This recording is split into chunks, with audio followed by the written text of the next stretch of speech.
Hai dan Assalamualaikum semua pelajar. Nama saya Arif Aidil Muhammad Najib. Jadi hari ini kita akan mempelajari satu topik yang bertajuk seni seramik.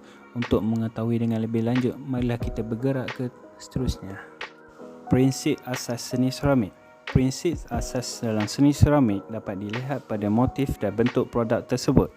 Motif pada seni seramik boleh dihasilkan melalui gabungan bahasa seni seperti rupa, jalinan, kesatuan, kepelbagaian, penegasan dan harmoni. Contohnya, penggunaan unsur warna dan prinsip kontra akan menyelahkan motif pada bentuk seni seramik.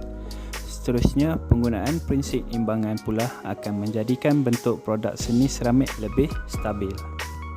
Ini merupakan prinsip asas seni seramik. Terdapat 6, iaitu kepelbagaian, itu jalinan mencipta karya yang menarik.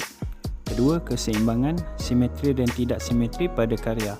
Ketiga, penegasan, titik fokus atau penumpuan pada bahagian tertentu karya. Keempat, kontra dari segi aspek rupa, bentuk, warna dan jalinan. Kelima, kesatuan dapat dilihat daripada gambaran keseluruhan karya dan karya tunggal. Dan yang terakhir, pengulangan unsur garisan menghasilkan irama dan pergerakan. Kita akan bergerak ke bahagian seterusnya, iaitu jenis-jenis seni seramik. Terdapat dua jenis seni seramik, iaitu seni seramik tradisional dan seni seramik kontemporari. Seni seramik tradisional dikenali sebagai tembikar. Bahan yang digunakan adalah tanah liat untuk kegunaan harian kebudayaan dan budaya.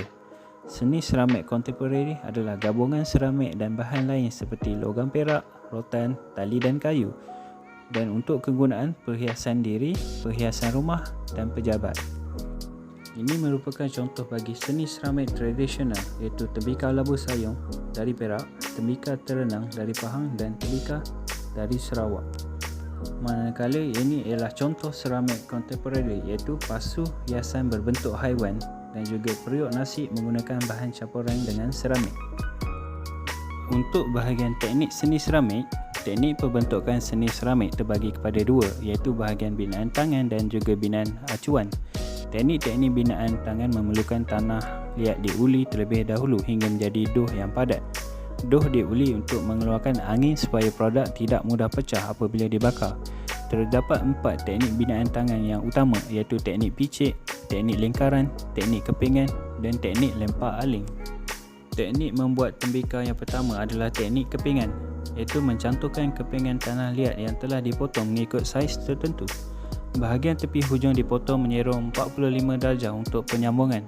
Bahagian hujung disapu dengan slip, iaitu lumpur yang berfungsi sebagai gam dan pelekat.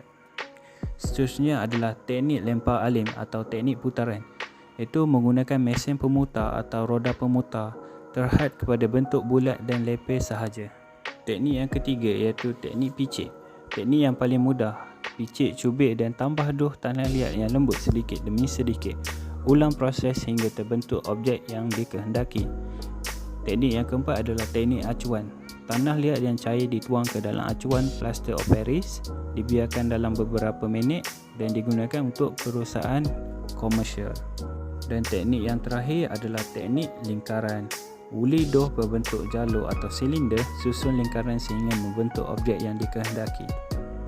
Jadi kelima-lima teknik ini adalah merupakan teknik yang boleh digunakan dalam menghasilkan sesebuah tembikar yang dikehendaki oleh pelajar. Yang terakhir adalah fungsi seni seramik. Seramik etnik Sarawak. Motif pada seni seramik Sarawak menggambarkan unsur-unsur dalam kepercayaan mereka, berfungsi sebagai harta warisan turun-temurun. Yang kedua adalah seramik kaum India. Seni seramik India lebih tertumpu kepada penghasilan bentuk, berfungsi sebagai tembikar untuk memasak. Yang terakhir adalah seramik kaum Cina. Hiasan naga melambangkan kekuatan dan pelindung, berfungsi sebagai hiasan. Okey, sebelumnya berakhir aktiviti ini, marilah kita menjawab sedikit kuis. Apakah fungsi prinsip imbangan pada produk seni seramik? Jawapannya adalah ya, betul. Tahniah kepada pelajar yang dapat menjawab dengan tepat. Okey, itu saja sesi pembelajaran kita hari ini. Selamat maju jaya. Terima kasih semua.